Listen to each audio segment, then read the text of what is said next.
আমি প্রথমেই 2026-এ এসে আপনাদেরই সন্তান, ইন্টার পড়ুয়া একটা ছেলে, আপনাদের যাদের রক্তের উপরে দাঁড়িয়ে বাংলাদেশে আমরা পরিবর্তনের স্বপ্ন দেখেছিলাম, সেই স্বপ্ন ভঙ্গ হয়েছে। আলিফের আজকে চোখ নাই। গতকালকে তার সাথে দেখা করতে গিয়েছিলাম, তার একটি চোখে সে দেখতে পারবে না, আরেকটি চোখে এটাও এফেক্টেড হবে। ডাক্তার বলেছে ওইটাও রাখতে পারবে কিনা। তার মা বাবা খুবই অসুস্থ, ফ্যামিলিতে আরেকটা ভাই আছে। ও বারবার একটা কথা বলে যে আমাদের বাক স্বাধীনতা হরণ করা যাবে না। আজকে আমি আলিফের প্রতি সহমর্মিতা জানিয়ে এখানে ব্যান্ডেজটা লাগিয়েছি বাংলাদেশকে দেখানোর জন্য যে যেখানে আমাদের একটি জুলাই সনদ বাস্তবায়ন হওয়ার কথা ছিল, যেখানে আমাদের যে ভাইদেরকে শহীদ করা হয়েছে তাদের হত্যাকাণ্ডের বিচার হওয়ার কথা ছিল, যাদের হাত কেড়ে নেওয়া হয়েছে, পা কেড়ে নেওয়া হয়েছে, চোখ কেড়ে নেওয়া হয়েছে, সেই মানুষগুলোর সুচিকিৎসা হওয়ার কথা ছিল, যেই ফ্যামিলিগুলো ক্ষতিগ্রস্ত হয়েছে তাদের ক্ষতিপূরণ পাওয়ার কথা ছিল, যেখানে একটা ইউনিটির কথা ছিল, সেখানে অনেকেই পকেটে নিয়ে টাকা নিয়ে হাঁটছে যে জুলাই শহীদ ফ্যামিলি বা আহতদেরকে টাকা দিয়ে ক্রয় করবে। কিন্তু আল্লাহর কি অশেষ লীলা খেলা, বাংলাদেশের শহীদ ফ্যামিলি এবং আহত যারা আছেন তাদের মন এত শক্ত এবং এত পবিত্র যে দুনিয়ার চাঁদ তারা নিয়ে আসলো এবং যত টাকা নিয়ে আসিস তাদেরকে কেউ ক্রয় করতে পারবে না বাংলাদেশে।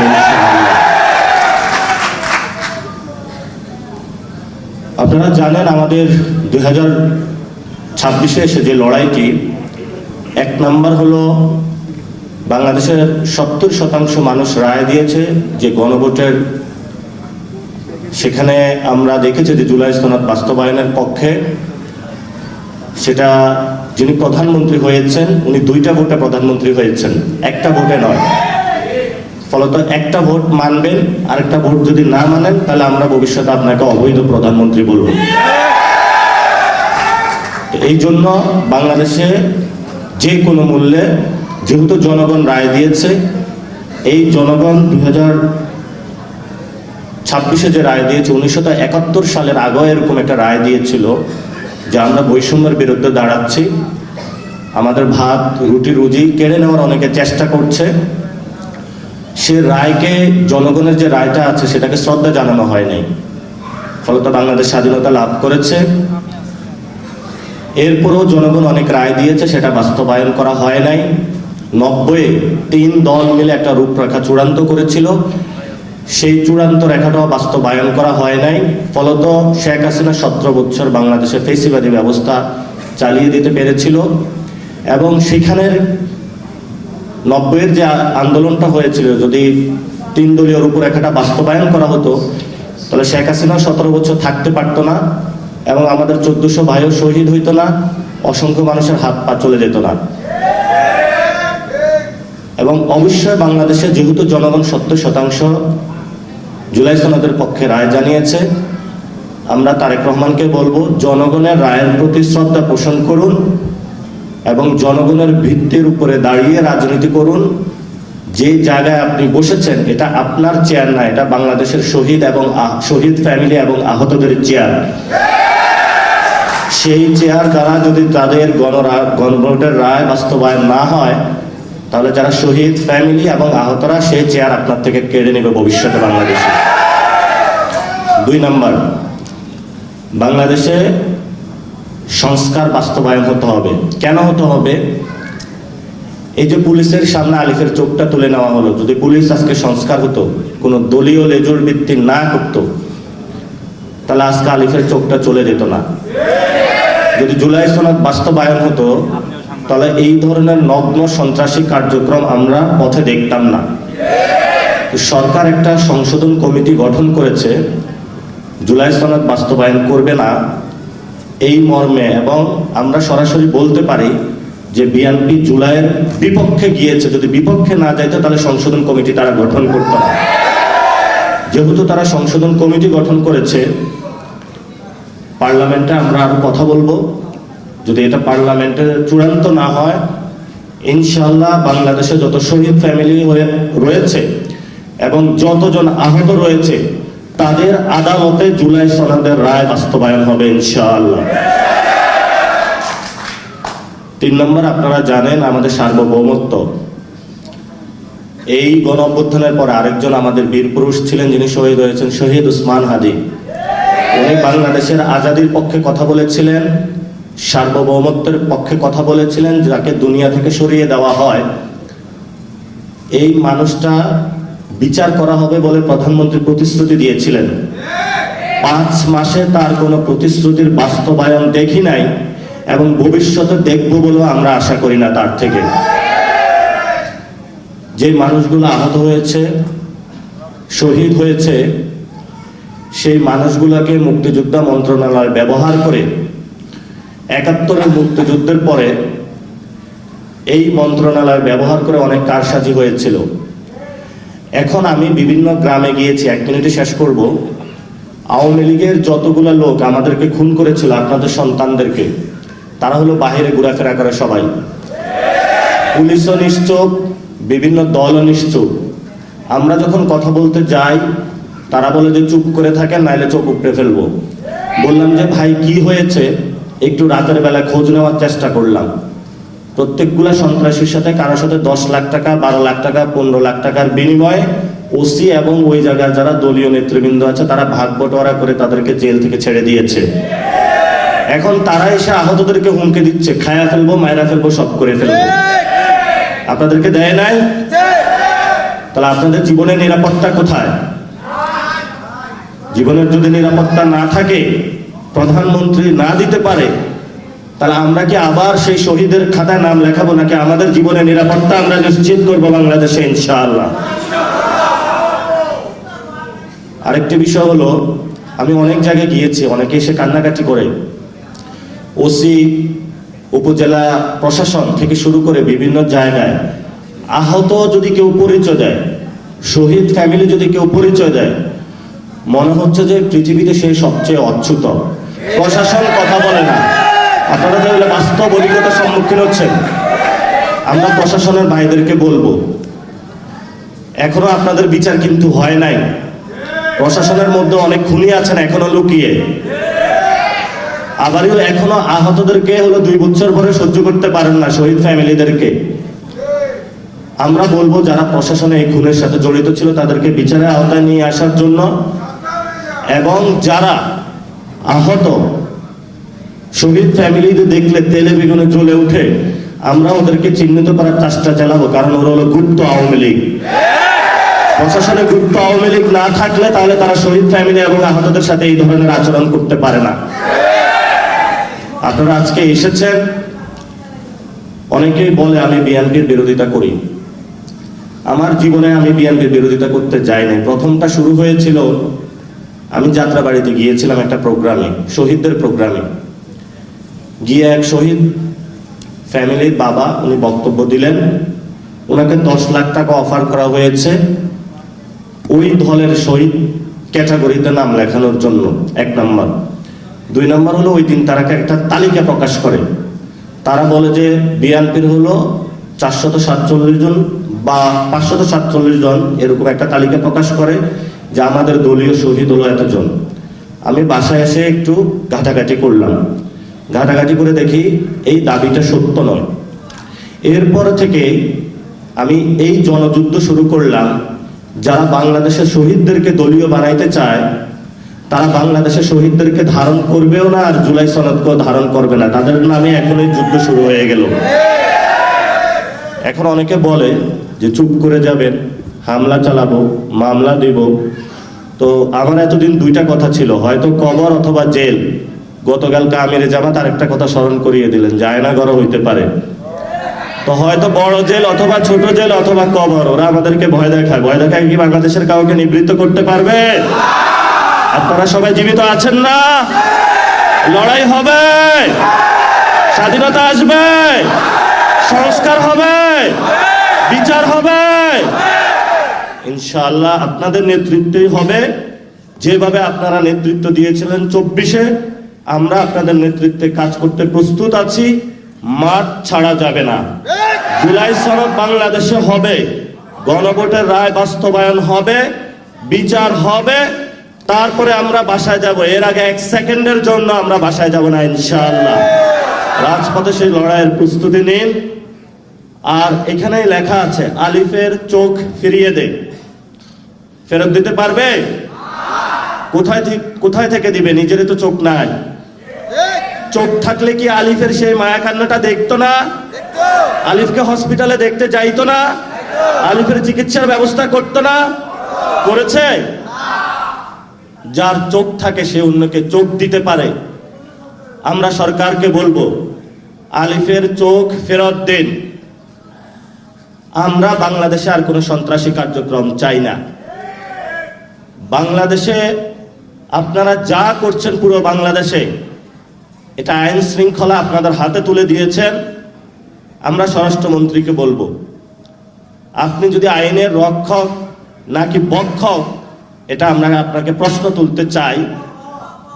পুরো বাংলাদেশে স্বরাষ্ট্রমন্ত্রীকে বলবো, এস আলমের পিছনে ঘোরাঘুরি না করে যারা আহত ভাই হয়েছে তাদের বিভিন্ন জায়গায় নিরাপত্তা দেন।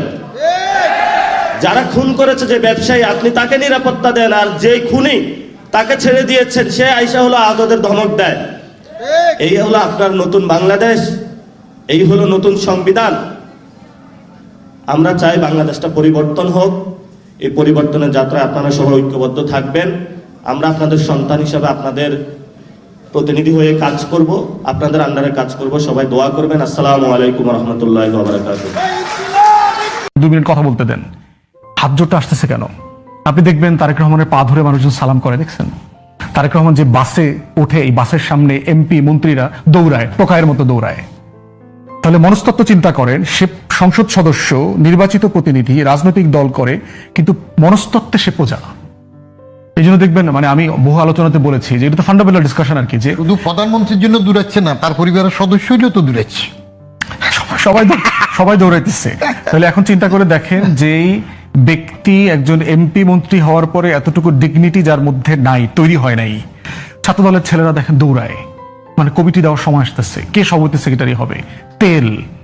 তাহলে আপনি এই যে জনগোষ্ঠী, এই যে রাজনৈতিক দল আকারে যাদেরকে আমরা পড়ছি, তারা তো আসলে রাজনৈতিক দল না, 2টা পরিবার, 2টা বংশ। এইখানে কোনো রাজনৈতিক দল নাই, 2টা বংশ আছে, 2টা বংশের শাসন আছে, এবং এখানে কোনো নেতা কর্মীর সম্পর্ক নাই।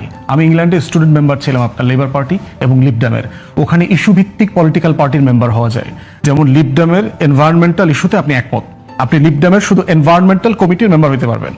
লেবার পার্টির আপনি যুদ্ধবিরোধী অধিকার এইসব বিষয়ে আপনি আলাদা করে স্টুডেন্ট মেম্বার হতে পারবেন, অথবা ইলেকশন স্টুডেন্ট মেম্বার হতে পারবেন। 2.5 পাউন্ড দিয়ে মাসে মাসে আপনি স্টুডেন্ট মেম্বার হয়েছে, অনেক সময় টাকা না দিলেও চলে, স্টুডেন্ট কার্ডটার দেখাইলে টাকা দিতে হয় না। তো সেইখানে দেখেছি যে লিডারশিপ কি জিনিস। সবাই ওপেনলি কথা বলতেছে, চ্যালেঞ্জ করতেছে, টেলিভিশনে, সাংবাদিক সম্মেলনে প্রধানমন্ত্রীকে নাস্তানাবুদ করে দিচ্ছে, ঘাম ঝরায় দিতেছে, গ্রিল করতেছে। আর এখানে আমাদের প্রধানমন্ত্রীকে কিভাবে তোষামত করে, তেল দেয়। আপনাদের কলিগরাই যায় সেসব জায়গাতে গিয়ে কথা বলছে। তাহলে এই মনস্তত্ত্ব আসতেছে কোথায়? আমরা যখন আর্টিকেল 70 নিয়ে আমি ঐকমত্য কমিশনে আলোচনার সময় বলেছিলাম যে এই জাতির মনস্তত্ত্বে আর্টিকেল 70 আছে। উঠায় দিলেও বিএনপি, আওয়ামী লীগের এমপিরা অথবা অন্য দলের এমপিরা দলের নেতার বিরুদ্ধে কথা বলবে না, কারণ সে তো প্রজা। সে তো ওই দলটা করে প্রজা আকারে করে, নাগরিক আকারে করে না। সে জানে যে এখানে যদিও আর্টিকেল 70 নাই, কিন্তু আমার পদ তো থাকবে না। এটাকে অনেকটা ওই যে প্লাস্টিকের চেয়ারের সঙ্গে টকবগে ঘোড়া বাঁধার বিষয়টা একদম বাস্তবতা তাই হয়েছে।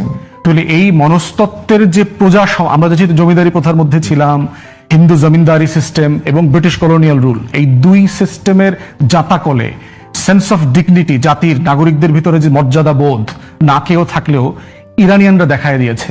অভাবে, অনটনে, দুঃখে, কষ্টে কিভাবে জাতিকে জাতি আকারে রাখা যায়, লড়াই করা যায়। মরতে গেলে দেখবেন বোম্বিং এর ভিতরে তারা তো জানাজা পড়তে গেছে, তাদের তো আশঙ্কা ছিল। এবং ইমাম খামেনি কিন্তু জানতেন যে এখানে বোম্বিং করা, তাকে জানানো হয়েছে এখানে বোম্বিং করা হবে। তো এখন সে বলতেছে যে আমি এখানে না থাকলে আমার কলিগরা তো মারা যাবে, এই বিল্ডিং এ বোমটা না পড়লে তো পাশের বিল্ডিং এ তো পড়বে, কেউ না কেউ তো মরবে। তাহলে অন্য নাগরিকদের যেখানে জীবনের নিরাপত্তা আমি দিতে পারছি না, সেখানে আমি কিভাবে জীবন নিয়ে বেঁচে থাকি? তিনি কিন্তু রুম থেকে যান নাই, তাকে বলা হয়েছে। এবং মোসাদের একজন এজেন্ট জেনারেল ধরা পড়েছে, সে 8 মিনিট আগে ওই রুমটা ছেড়ে চলে গেছে, ওই রুমের মিটিং এ সেও ছিলেন। ওই সে কেন বেরিয়ে গেলেন 8 মিনিট আগে ওইটার ক্লু ধরে তার ফোন ট্যাপ ট্যাপ করে তারপরে হচ্ছে তাকে ধরেছে এবং তাকে ফায়ারিং স্কোয়াডে নিয়ে মেরে ফেলছে ইতিমধ্যে। তাহলে আমার রাষ্ট্রের এই প্রজা মানসিকতা থেকে কবে আমরা উঠে আসতে পারবো? আপনি দেখবেন এই সব জায়গায় আমাদের টিচারদের সামনে স্টুডেন্টরা দেখবেন প্রজার মতো আচরণ করে। আমাদের বসদের সামনে, বুধি ভাইরা তো অনেক বড় বড় বস ছিলেন, ওনার জুনিয়র অফিসার ওনাদেরকে স্যার বলতে বলতে মুখের ফেনা বার হয়ে যাইতেছে, স্যার স্যার স্যার স্যার করতেছে মনস্তত্ত্বে। জাজদেরকে আপনার মাই লর্ড বলতে হয়, আপনার খোদা। জাজরা কি আমার খোদা?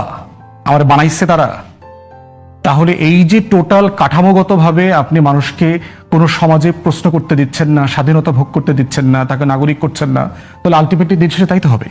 আপনি কিছু কর্মচারী, প্রজা, এমপি, মন্ত্রী পাবেন যারা আপনার হয়ে লড়াইটা করবে না, কথাটা বলবে না। কথা বলছি রাজনীতি, নৈতিকতা, জবাবদিহিতা নিয়ে আলোচনা করছেন এবি পার্টির সাধারণ সম্পাদক ব্যারিস্টার আসাদুজ্জামান ফুয়াদ এবং সাবেক সচিব ও জাতীয় রাজস্ব বোর্ডের সাবেক চেয়ারম্যান বদিউর রহমান। আলোচনা আমরা শেষ করেছিলাম যেখানে বিরতির আগে ব্যারিস্টার ফুয়াদ বলছিলেন যে রাজনৈতিক দলের নেতাদের মধ্যে এক ধরনের প্রজাতান্ত্রিক মনোভাব আছে, কারণ সে তার সুপ্রিম লিডারকে এক ধরনের রাজা হিসেবে ট্রিট করতে চায়। এটি সব দলের মধ্যে আছে। আপনার কাছে দুটো বিষয়ে একদম স্পষ্ট জানতে চাই। এক, সবশেষ শরিকদের নিয়ে প্রধানমন্ত্রী তারেক রহমান এবং বিএনপি চেয়ারম্যানও তিনি শরিকদের নিয়ে বসছিলেন এই আমাদের কাছাকাছি যমুনাতে, এবং সেখানে নৈশভোজ হয়েছে। মজার বিষয় হচ্ছে সেখানে যতটা না আলোচনা হয়েছে তার মানে গণমাধ্যমে এসছে যে শরিকদের আসলে অনেক যে বঞ্চনার জায়গা রয়েছে এবং তারা বেশ কিছু সুবিধা নিয়ে আলোচনা করেছেন এবং তারা বলেছেন যে তারা কেউ সরকারে থাকতে চান, কেউ আবার কিছু রাষ্ট্রীয় সুবিধার আকাঙ্ক্ষার কথা বলেছেন। এই যে এত বড় একটা পরিবর্তন হয়ে গেল, মাঠের আন্দোলনে ছিলেন এই দলগুলো, তারা সেই বিষয়ে যতটা না আলোচনা করলেন তার চেয়ে বেশি গণমাধ্যম অনুযায়ী তারা তাদের মানে প্রাপ্তি অপ্রাপ্তি নিয়ে আলোচনা করছেন। এটি কি আসলে আমাদের রাজনীতির যে একদম মূল, যে সবসময় ক্ষমতা কেন্দ্রিক এবং বলা চলে স্বার্থ কেন্দ্রিক, সেদিকে ইঙ্গিত দেয় কিনা?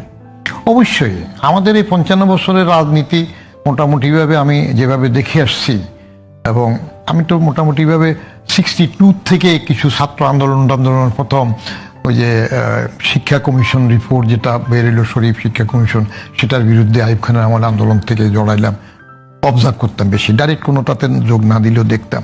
তাতে আমাদের রাজনীতিটা হয়ে গেছে বাজনীতি। আমি সবসময় বলি রাজনীতির রয়ের নিচে একটা বিন্দু আছে, র হয় না হলে এটা ব থাকে, তো বিন্দুটা আমি সবসময় নিয়ে নিই, আমার কলামে লিখছি বিন্দুটা নিয়ে এলে ওইটা হয়ে যায় বাজনীতি। তো বাজনীতি কি? বাজ পাখির নীতি। বাজ পাখির নীতি কি? অনেক দূরের থেকে শিকার লক্ষ্য করে সো মারে, শিকার যদি নাও পায় ফসকে যায়, খড়কুটা হইলেও নিয়ে নেবে। আমাদের রাজনীতিতে প্রত্যেকের ওই এভেরি ফিউ এক্সেপশন সবটা আখের গুছানোর ব্যবস্থা থাকে। তা না থাকলে শেখ হাসিনা যখন দুঃখ করেন যে বঙ্গবন্ধুর হত্যার পরে আওয়ামী লীগের এত মানুষ কেন আসে না, আওয়ামী লীগের শ্রেণী চরিত্রের মধ্যে সবাই নিজের স্বার্থ নিয়ে ব্যস্ত ছিল। গুটি কয়েক বঙ্গবন্ধু থেকে সৈয়দ নজরুল বা ওই প্রথম সারির গুটি কয়েক ছাড়া আর সবাই ছিল কিন্তু আপনার আখের গুছানোর তালে যা ঘটে। ঠিক ওই সময় আমি এটার বিপরীতে একটা কলামে লিখলাম যে শেখ হাসিনা এমন ভাবার কোনো কারণ নাই যে বঙ্গবন্ধু হত্যার পরে আওয়ামী লীগের কেউ আসে নাই, তার বেলায় এরকম কিছু ঘটলেও কেউ আসবে না, কারণ তার শ্রেণী চরিত্রের মধ্যে হলে সবাই তার সম্পদ নিয়ে ব্যস্ত। এটা কি পালানোর আগেই বলছিলেন? হ্যাঁ, পালানোর আগেই বলছিলেন। হ্যাঁ, ওইগুলো লেখা, বইতে লেখা হয়ে গেছে এগুলা। আচ্ছা, আমি তো বইতে সরাসরি লিখছি, ইউনুস সাহেবের উপরে আমার 5-5টা লেখা আছে।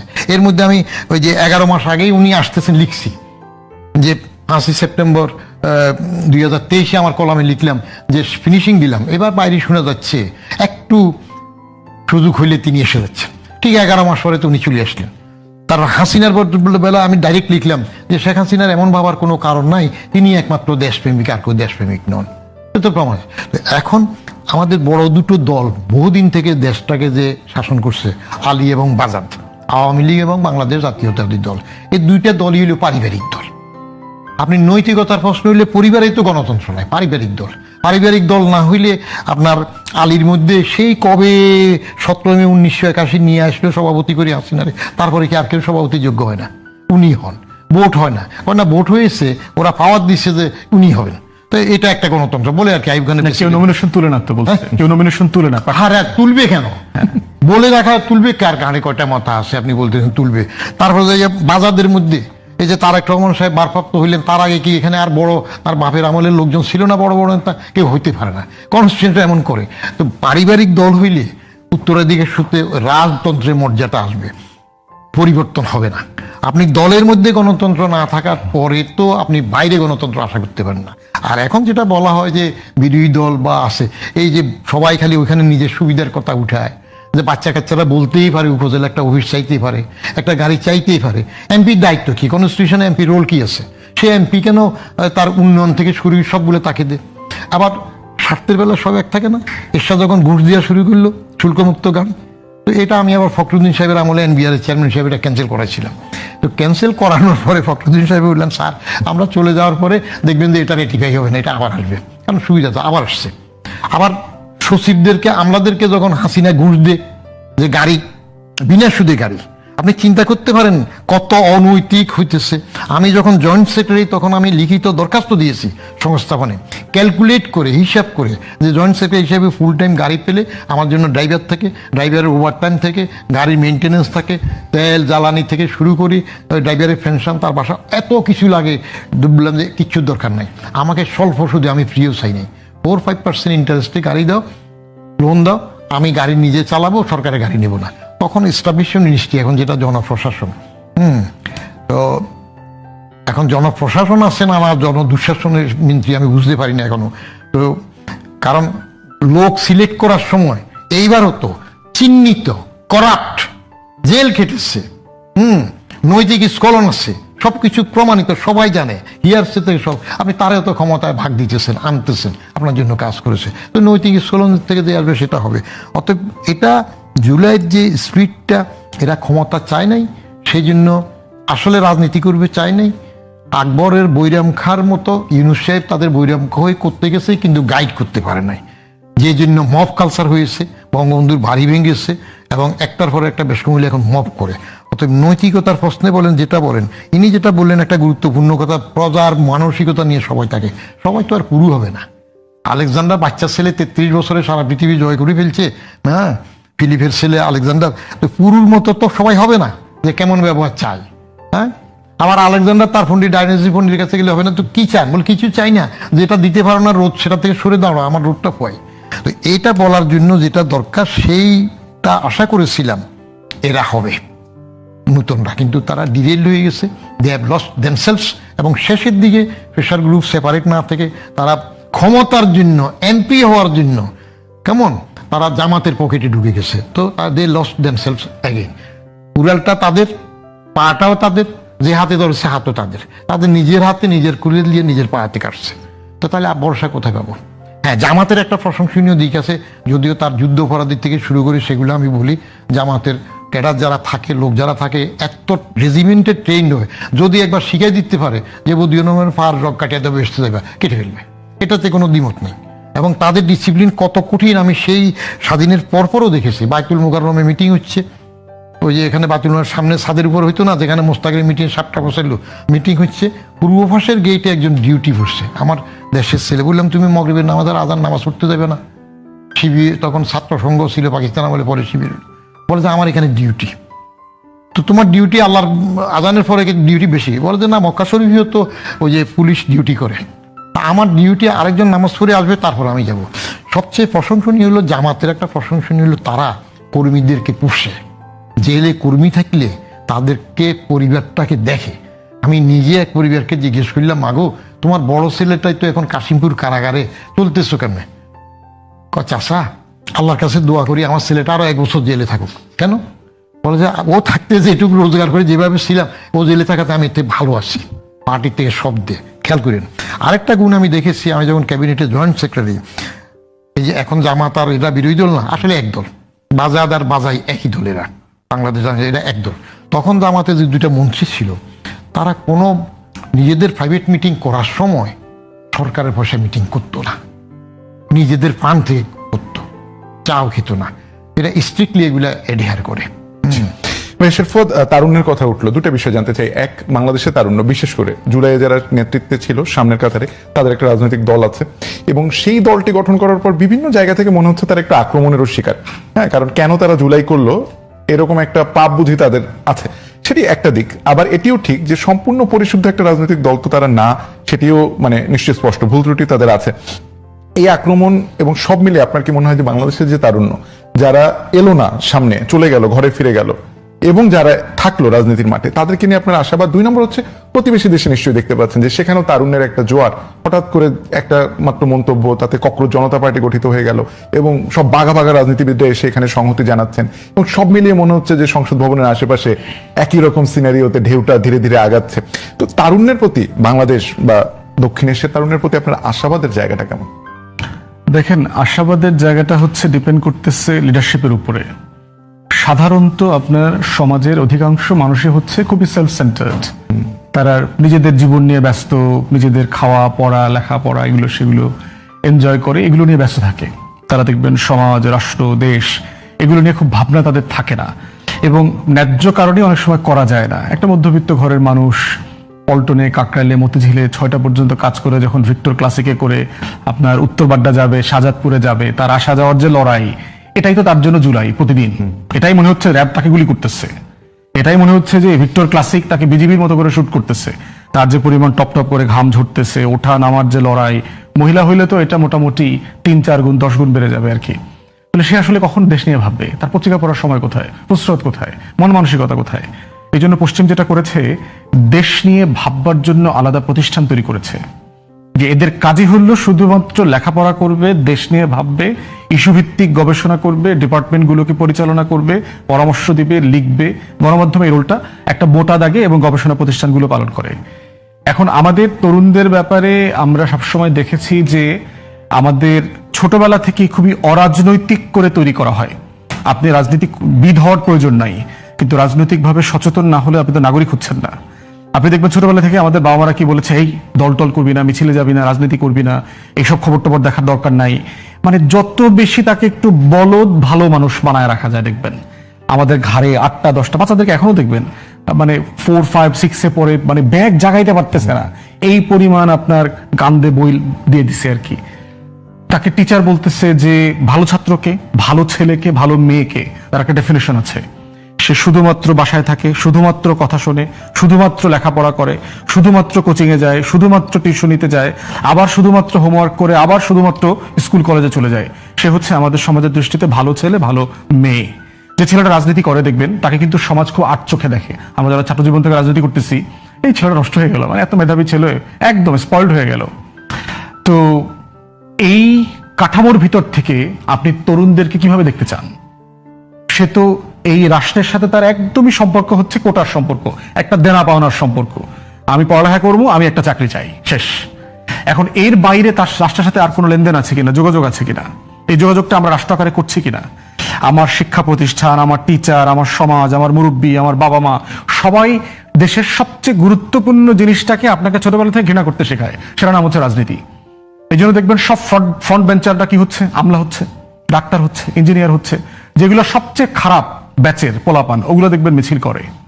এগুলোই গুন্ডামি, পান্ডামি, চারাবাজি, বদমাইশি, কইরা টইরা, এই দল ওই দল মিলায়া এমপি হইয়া এই যে সবচেয়ে ভালো ছাত্র যারা ছিল, সবচেয়ে মেধাবী আমলা, হ্যাঁ করে এরপরে বসিং করবো, এদের উপরে লাঠি ঘুরাইবো, এটা কর, সেটা কর, ওইটা কর, এটা কর, এটা কর। তাহলে এই যে কাঠামোগতভাবে আপনি তরুণদেরকে অরাজনৈতিক করে তুলছেন, তারপর তাকে রাষ্ট্র নিয়ে তার কাছ থেকে ভাবনা আপনি আশা করতে পারেন কিনা, এটা হলো প্রথম জায়গা। দ্বিতীয় জায়গা হলো তারপরও মানে আমাদেরকে যেটা দেখতে হবে, জুলাই একটা বড় ধরনের চৈতন্যের জন্ম দিয়েছে আমাদের তরুণদের মধ্যে, এবং এই চৈতন্যটা কিন্তু দলীয় না, এই চৈতন্যটা রাষ্ট্রীয়। যে রাষ্ট্র এভাবে চলতে পারে না, রাষ্ট্র কিভাবে চলবে দেয়ালে দেয়ালে তারা লিখে দিয়েছে, রাষ্ট্র এভাবে চলা উচিত, এটা হওয়া উচিত, এটা হওয়া উচিত না, এগুলো। অতএব সেই জায়গাতে আমরা বোধ করছি যে এই চৈতন্যটা একটা জেনারেশনাল শিফট, এইটা আগামী 50 বছরের রাজনীতি, সমাজ, রাষ্ট্রকে শেপ করবে কোনো না কোনো ফর্মে। যেভাবে বড় ঘটনা 71 একটা বড় ঘটনা আমার জাতির, 47 একটা বড় ঘটনা, ঢাকা বিশ্ববিদ্যালয়ের প্রতিষ্ঠা একটা বড় ঘটনা। তো প্রত্যেকটা জাতির ইতিহাসে এই বড় ঘটনাগুলো করে একটা জেনারেশনকে সিরিয়াসলি ইনফ্লুয়েন্স করে। এবং আপনি দেখবেন মোদি ভাইদের জেনারেশনের পরে সবচেয়ে মেধাবী বাল্ক ছেলেমেয়েরা পলিটিক্সে আসছে এই 24-এর পরে। আমেরিকা থেকে চলে আসছে, লন্ডন থেকে চলে আসছে, ইউরোপের ভালো প্রফেশন, কেরিয়ার সব ফেলে চলে আসছে, দেশে পলিটিক্স করবে। এবং দেশেরও একটা বিশাল শিক্ষিত জনগোষ্ঠী, ইয়াং টপার স্টুডেন্টরা এখন পলিটিক্স নিয়ে যথেষ্ট আগ্রহী, তার রাজনীতিটা করতে চায়। হয়তো রাইট প্ল্যাটফর্ম পাচ্ছে না, রাইট এনভায়রনমেন্ট পাচ্ছে না, রাইট অপরচুনিটি পাচ্ছে না, কিন্তু করতে চায়। তো এই জন্য আমি তরুণদেরকে নিয়ে খুবই আশাবাদী সবসময়, এবং তরুণদেরকে নিয়ে আমাদের এই কাজটা করতে হবে। দিল্লিকে নিয়ে যেটা কাজ করেছেন, মোটা দাগে হচ্ছে কি আপনার ভারতবর্ষে স্বাধীনতার আন্দোলনের কিন্তু প্যাটার্ন আছে। পুরো প্যাটার্নের ভিতরে দেখবেন, আপনি যদি মুসলমান সম্প্রদায়ের আজাদির আন্দোলনের প্যাটার্ন দেখেন, আপনি হিন্দু সম্প্রদায়ের আজাদির আন্দোলনের প্যাটার্ন একরকম দেখবেন না। মুসলমানরা দেখবেন সবচেয়ে বেশি সশস্ত্র আন্দোলন করেছে ব্রিটিশদের বিরুদ্ধে। গান্ধী কি করছে? কদিন পর পর রোজা রাখে, অনশনে বসে যায়, সে নিজে মাইর খায়। আপনার সুগার ওয়ার্কার, চিনি কলে কাজ করে শ্রমিকদের আন্দোলনে গেছে, কর্মসূচিটা হচ্ছে আজকে সব শ্রমিক কাজ করবে না এবং তারা ওটার সামনে এসে বসবে, তাদেরকে পিটাবে, পিটায় পুলিশ গ্রেফতার করে নিয়ে যাবে। এবং আমরা সেই ঐতিহাসিক ভিডিওগুলো দেখেছি, তখনকার পিকচারগুলো আর কি, পুলিশ আসতেছে, সবাইকে পিটাচ্ছে, সবাইকে নিয়ে চলে যাচ্ছে, মানে অহিংস একটা প্রসেস। এই প্রসেসের মধ্য দিয়ে ভারতবর্ষ কোনোদিন স্বাধীন হইতো না যদি হিটলার না থাকতো, যদি ইউরোপ ধ্বংস হয়ে না যাইতো। অতএব এই জনগোষ্ঠী, তাদের যে ল্যাঙ্গুয়েজ দেখতে পাচ্ছি এবং যেই লেভেলের একটা ফ্যাসিস্ট বিজেপির হিন্দুত্ববাদী সরকার ওখানে ক্ষমতায় আছে, এই ধরনের খুবই সফট অ্যাপ্রোচের প্রোটেস্ট দিয়ে তেলাপোকারা যেটা হবে, তারা কামড় খেয়ে অথবা পায়ের নিচে পিষ্ট হয়ে মারা যাওয়ার সম্ভাবনা আছে।